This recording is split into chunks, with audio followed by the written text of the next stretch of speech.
वाशिम शहरात चोरट्यांची दहशत पाहायला मिळते। दिवसाढवळ्या घरफोडीचे प्रकार घडतात। नागरिकांमध्ये भीतीचं वातावरण असून पोलिसांच्या कारभारावर नागरिक आता प्रश्नचिन्ह निर्माण करतात। पाहुयात एक रिपोर्ट।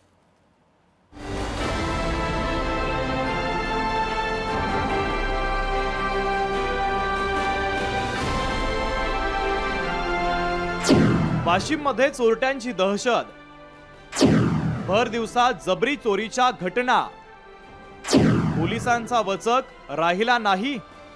वाशिम शहरात सलग 2 दिवस भर दिवसा जबरी चोरीच्या घटना घडल्या। चोरट्यांनी शहरात अक्षरशः धुमाकूळ घातल्याचं चित्र आहे।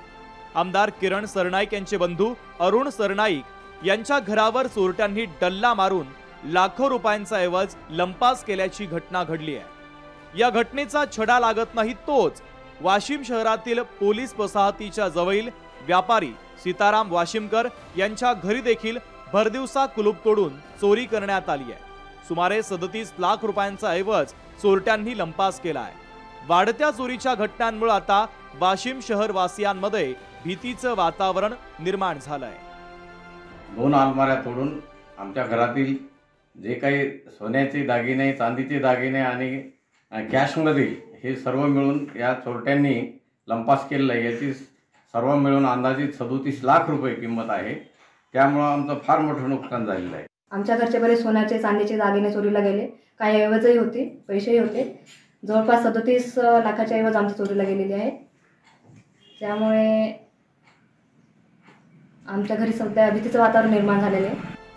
अशा प्रकारच्या घटनांना पायबंद लावण्यासाठी पोलीस प्रशासनाच्या स्तरावर प्रयत्न सुरू असल्याचं सहाय्यक पोलीस निरीक्षक जितेंद्र अढोळे यांनी सांगितलं आहे। पोलीस स्टेशनचं डीव्ही पथक व इतर स्टाफ यांचे पथक तयार करून आरोपीचा शोध सुरू आहे।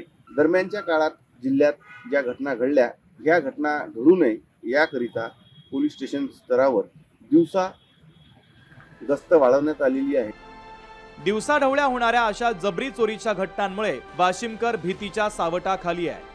त्याबरोबरच पोलिसांनी शहरात कडक बंदोबस्त ठेवण्याची मागणी आता येथील नागरिक करतात। सलग 2 दिवस चोरीच्या घटनांमुळे आणि आमदाराच्या भावाच्याच घरात झालेल्या चोरीमुळे चोर एक प्रकारे पोलिसांनाच आव्हान देताना दिसतात।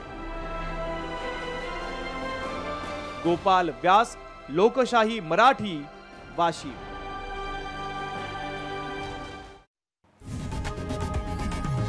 लोकशाही मराठी ऐका, पहा, जागरूक रहा।